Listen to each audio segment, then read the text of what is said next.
Hi everyone. Hope आपने step one video देख ली है जिसके अंदर मैंने बताया था कि आपको टास्क ऐड करने हैं अपने एम्प्लॉयज़ के। सो ये अब स्टेप टू वीडियो है जिसके अंदर मैं बताऊंगा कि एम्प्लॉय को चेकलिस्ट कैसे भरनी है। ठीक है। सो हम शुरू करते हैं। ये आपको वही वाला फोल्डर एम्प्लॉय चेकलिस्ट वाला फोल्डर आपको खोल लेना है। ये फोल्डर खुल गया। ये कुछ ऐसे दिखेगा जिसके अंदर employ checklist, employ performance dashboard और डिटेल्ड चेकलिस्ट होगी। एक बारी मैं आपको स्टेप वन का भी ओवरव्यू दे देता हूँ जिसके अंदर ये शीट थी जिसके अंदर मैंने आपको बोला था कि आपको सब सारे टास्क ऐड करने हैं कि आपके एम्प्लॉयज़ क्या क्या काम करते हैं आपको सब लिखो, डेली मंथली वीकली क्या क्या काम है आपको यहाँ पे मेंशन करना था। ठीक है। और एम्प्लॉय की जो डिटेल थी वो आपको यहाँ मेंशन करनी थी। होप आपने ये दोनों चीज़ें कर ली हैं। अब आपको बस मैं आपको सिखाऊंगा कि एम्प्लॉयज़ को चेकलिस्ट भरनी कैसे है। अब आपको करना क्या है, सबसे पहले ये वीडियो आप सारे अपने एम्प्लॉयज़ को भेज दो जिनकी भी चेकलिस्ट बनी हुई है या जिनको भरनी है। अब फर्स्ट क्वेश्चन आपको पहले बता दूं कि इस फोल्डर में आपको एम्प्लॉय चेकलिस्ट वाले फोल्डर में आपके सारे एम्प्लॉयज़ की चेकलिस्ट है कि आपके जितने भी आपने एम्प्लॉयज़ के नाम दिए थे सबकी चेकलिस्ट बनी हुई है। अब ये आपको फर्स्ट स्टेप करना क्या है, सबसे पहले तो इसको शेयर कर देना है। ये राइट क्लिक करोगे, यहाँ पे ना आपको शेयर कर देना है इंडिविजुअल पर्सन को। अब ये अमित की चेकलिस्ट थी तो आप अमित की ईमेल आईडी पे आप उसको भेज सकते हो। अंजलि की है तो आप इसको अंजलि की ईमेल आईडी पे भेज दो।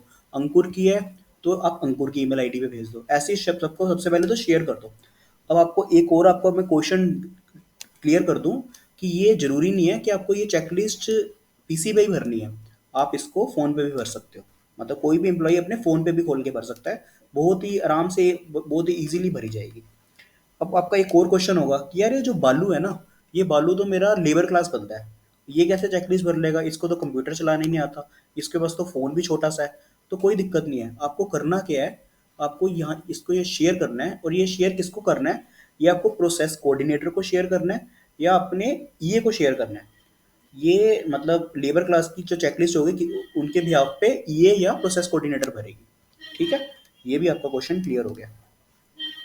अब मैं आपको बताता हूँ कि आपको ये भरनी कैसे है। अब मैं फॉर एग्जांपल यहाँ पर मैं नितिन की चेकलिस्ट खोलता हूँ। ये मैंने नितिन की चेकलिस्ट खोल ली। अब आपको मैं ओवरव्यू दे देता हूँ एक बार इसका। आपको कैसे दिखती है, ये शुरू होगी डिटेल्ड एग्जीक्यूटिव चेकलिस्ट। एग्जीक्यूटिव की चेकलिस्ट है, कंपनी का नाम, एम्प्लॉय का नाम, डेजिग्नेशन या एम्प्लॉय कोड आपको ये भी डालना है तो आप डाल सकते हो। अब उनको करना क्या है, अब ये मई लिखा हुआ है ना यहाँ पे, आप देखोगे मई, आपको ये क्लिक करना है मई पे। अब उसको मई की चेकलिस्ट भरनी है। अब आप देखोगे यहाँ पर उसके सारे टास्क ऐड हैं जो भी आपने उस शीट में भरे थे ना, इस वाली शीट पे डिटेल्ड चेकलिस्ट में, वो सारे टास्क यहाँ यहाँ आ गए हैं। अब यहाँ पे टास्क भरते रहोगे, इस वाली शीट मतलब ये डिटेल्ड चेकलिस्ट में आप टास्क भरते रहोगे, इस वाली शीट में ऑटोमेटिकली आते रहेंगे। आपने देखा होगा कि आपने यहाँ पे पेस्ट नहीं किया, कुछ भी आपने टास्क करा नहीं या मैंने नहीं डाला। अब जैसे ही यहाँ पे कोई टास्क डालोगे अपने आप यहाँ पर आ जाएगा। एक बार आपको मैं दिखा भी दूँ। फॉर एग्जाम्पल लास्ट टास्क आ रहा है सेंडिंग डेबिट नोट। ठीक है। और फॉर एग्जांपल इसका लास्ट टास्क जो है डिस्पैचिंग गुड्स, फॉर एग्जांपल ये काम करना है, ये काम करना है शाम ने, बट ये मैंने नितिन की खोली है तो ये काम मैंने नितिन को दे दिया। नितिन नितिन नितिन नितिन को दे दिया। ठीक है। ये काम मैंने नितिन को दे दिया। अब ये देखना कि यहाँ पर टास्क ऑटोमेटिकली आ जाएगा। अभी ये शीट देखो यहाँ पर लोड हो रही है, ये देख रहे हो आप, शीट लोड हो रही है और ऑटोमेटिकली यहाँ पर आ जाएगा। हमने कुछ नहीं किया, ये सारी शीट्स ऑटो लिंक्ड है।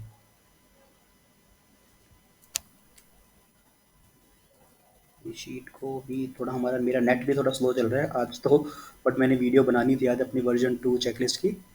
सो अभी ये देखोगे यहाँ पर टास्क देखो ऑटोमेटिकली आ गया, डिस्पैचिंग गुड डेली। हमने कुछ नहीं किया है इसको, अपने आप आ गया, सारी शीट्स ऑटो लिंक्ड है। इसको एक बारी मैं वही कर देता हूँ जो पहले था, शाम। ठीक है। इसको मैंने फिर से वैसे ही कर दिया और ये काम वीकली था। मैं आपको बताता हूँ कि आपको भरनी कैसे है एम्प्लॉय को। अब एम्प्लॉय आएगा, एम्प्लॉय को करना क्या है, आज तारीख कितनी है, आज तारीख है 31 तारीख, रात के 12:30 बज रहे हैं।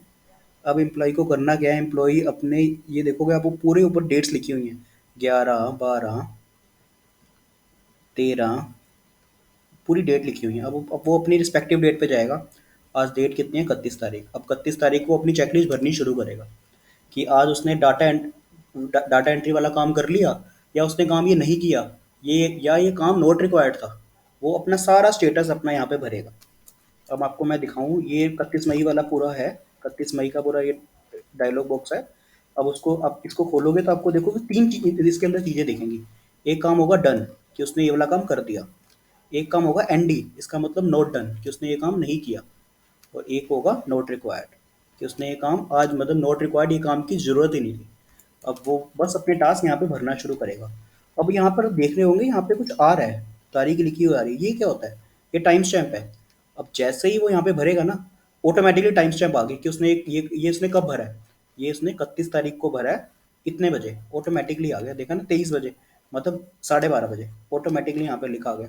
अब ये भरेगा, ऑटोमेटिकली यहाँ पे टाइम लिखा आ गया उसने कब भरा है।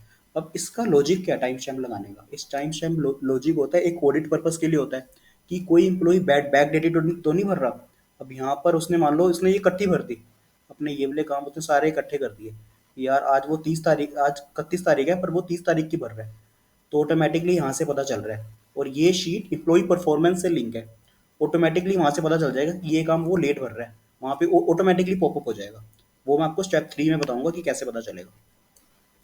ठीक है, तो हम आ जाते हैं। अब एम्प्लॉय को करना क्या है, अपने 31 तारीख का पूरा स्टेटस भरेगा, कि यह उसने काम कर दिया, कर दिया, कर दिया, कर दिया, ये काम नोट डन था, ये काम नोट रिक्वायर्ड था, ये काम नोट रिक्वायर्ड था, ये काम नोट डन था, ये काम डन हो गया। अब आप कह रहे होंगे यार ये ब्लैक ब्लैक क्या है, ये जो ब्लैक ब्लैक आ रहा है ये क्या है? अब ये ब्लैक ब्लैक है, अब यहाँ पर आओगे ना, यहाँ पर देखोगे, ये है, जैसे ये वाला काम था, ये टास्क है RF19, ये RF19 जो टास्क है, ये काम वीकली होना था। अब हम यहाँ पर देखोगे ना, ये मंडे को, ये सिर्फ मंडे को आप भर सकते हो इसको।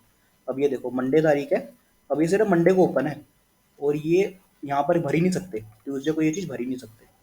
ये देखो, क्योंकि आपने ये काम मंडे को डेलीगेट किया हुआ है, सिर्फ मंडे ही भर सकते हो। और ये मंडे को भरोगे, ये देखो भरा जाएगा, ये भरा ही नहीं जाएगा। ऐसे ही नीचे वाला काम ट्यूसडे को खुला हुआ है, तो ये काम ट्यूसडे को ही भर सकते हैं। ये देखो ट्यूसडे को ओपन है, और आप वेडनेसडे को जाओगे तो ब्लैक हो गया। ठीक है, इसका मतलब ये होता है। तो आप कहोगे कि यार इसका फ़ायदा क्या है, इसका मतलब चेकलिस्ट भरने का फ़ायदा क्या है? अब इसके फ़ायदे तो इतने, आपको मैं क्या बताऊं। एक तो आप इससे सबसे बड़ा फ़ायदा बताऊं ना आपको, इसका फ़ायदा क्या है, आप अपने एम्प्लॉय की एफिशिएंसी पता कर सकते हो, कि यार एक मेरा एम्प्लॉय है, एक एम्प्लॉय, मैं ये मान लो ये 24 तारीख की मैं चेकलिस्ट देख रहा हूँ उसकी, एम्प्लॉय परफॉर्मेंस डैशबोर्ड देख रहा है फॉर एग्जांपल। मुझे पता लग रहा है कि यार इसमें तो मैं देख रहा हूँ येलो स्पॉट, मतलब उसका मोर देन 20% काम तो एक दिन में नोट रिक्वायर्ड होता है, और उसका 30% नोट डन होता है। फॉर एग्जाम्पल सीधा देख के पता चल रहा है कि 20% नोट रिक्वायर्ड, इसका मतलब क्या है, कि मेरे अभी अंडर एम्प्लॉयड है मेरा ये बंदा, अभी ये इतना एफिशिएंट नहीं है, इसको मुझे टास्क और देने चाहिए, कि इसको मैं फुली यूटिलाइज कर सकूँ। ठीक है ना, मतलब ये मेरा बंदा बेंच पे नहीं बैठा, मतलब ये इसको मैं फुली यूटिलाइज करूँ। इससे हमें और एक, इससे एक हमें पता चल सकता है कि यार, कि मेरा एम्प्लॉई एक एम्प्लॉई है जिसके वो सारे काम ही डन करता है। एक तो उसकी वो भी पता चलती है कि काम ये बंदा अच्छा कर रहा है, सारे काम डेली कर रहा है, और ये उसके ये भी पता चल रहा है देख के कि यार ये तो बहुत ही ओवर यूटिलाइज्ड है, इसका तो काम हमें कम करना चाहिए। क्योंकि अगर एक एम्प्लॉय ओवर यूटिलाइज होता है ना, तो उसकी क्रिएटिविटी भी नहीं निकलती। एक तो प्रेशर इतना होता है, क्रिएटिविटी भी नहीं निकलती, और उससे बिजनेस हमारा ग्रो नहीं होता। और एक एम्प्लॉय मान लो अंडर यूटिलाइज्ड है, तो उससे क्या होगा, हमारी कंपनी की कॉस्टिंग ही बढ़ेगी। हमें देख देख के पता चल रहा है कि यार ये बंदा आता है, बस उस ये काम जितने उसने डन किए हैं, ये तो मान लो 4 घंटे के भी काम नहीं थे, और वो पूरा 8 घंटे बैठ के गया है, और 4 घंटे क्या गया, वो कंपनी की कॉस्ट ही तो है। समझे? इसके तो मैं, अगर ये आप इस शीट को आप यूज करवाओगे, आपको मैं कितने फायदे बताऊं, आप सोच नहीं सकते। बस इसको, एम्प्लॉय को करना क्या है, हर एम्प्लॉय को डेली भरना है, और इसके जो एम्प्लॉय परफॉर्मेंस डैशबोर्ड है, जो मैं आपको मैं स्टेप 3 में बताऊंगा, वो एम्प्लॉय, वो क्या बोलते हैं, ओनर को डेली या मंथली उसको रिव्यू करना है, या प्रोसेस उनकी ईए है ना, उनकी ईए उनको डेली रिपोर्ट दे, कि ये देखो जी आपके एम्प्लॉय का स्टेटस ये चल रहा है, आपके एम्प्लॉय का स्टेटस ये चल रहा है। ठीक है, अब मैंने आपको बता दिया मेरे हिसाब से सब कुछ चीज़ें, एक बारी मैं देख लेता हूँ कुछ चीज़ छूट तो नहीं रही। हाँ जी, आई थिंक मैंने सब कुछ बता दिया है, कोई चीज़ ऐसे रह नहीं रही। हाँ जी, एक चीज़ रह रही है। अब आप कहोगे कि यहाँ पर यार ये मई की है, अब जून की कैसे भरेंगे? अब आपको ये जो लाइनें दिख रही है ना, लाइनें, अब यहाँ को क्लिक करके ना आपको सारे मंथ्स की दिख जाएगी, जैन फेब मार्च अप्रैल मई जून जुलाई अगस्त सबकी। क्लिक करोगे जून की खुल जाएगी, क्लिक करोगे जुलाई की खुल जाएगी। अब आप कहोगे इसको हाइड क्यों किया हुआ है, या इसको मैंने हाइड इसलिए किया हुआ है, कभी कभी क्या होता है, जैसे मेरा सिस्टम तो अच्छा है, हम और कभी कभी किसी का सिस्टम स्लो होता है, तो ये शीट भी ना फिर बहुत रुक रुक के चलती है उनके सिस्टम में। ठीक है, ये बहुत ही हैवी फॉर्मूले से बनी हुई शीट होती है। तो हम बेसिकली इसको हाइड कर देते हैं कि उसको मतलब वो चले, एफिशिएंट चले। अब मान लो उसने मई की शीट भर दी है, तो मई की वो शीट हाइड कर सकता है, इसको राइट क्लिक करके यहाँ पे हाइड कर दे, और जून की खोल ले, ऐसे जुलाई की खोल ले, अगस्त की खोल ले, ऐसे इजीली खुल जाएगी।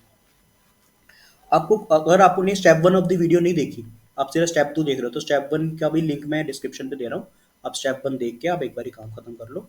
और आपको कोई भी क्वेश्चन हो आप मुझसे पूछो, कोई भी आप इसमें इम्प्रूवमेंट चाहते हो आप मुझे बताओ। बट आप इसको फॉलो जरूर कराओ। आप प्लीज़ इसको फॉलो कराओगे, आपको खुद दिखेंगी कि यार मेरे, आपको खुद अपने अपने पूरे कंपनी की सच्चाई दिखेगी कि आपके एम्प्लॉइज़ में क्या क्या काम, आपके एम्प्लॉय क्या क्या काम कर रहे हैं। मतलब काम हमने एक्चुअल में काम वो कर भी रहे हैं नहीं कर रहे, ए टू जेड समझ आएगा आपको। ठीक है, okay, that's it for the video, bye bye.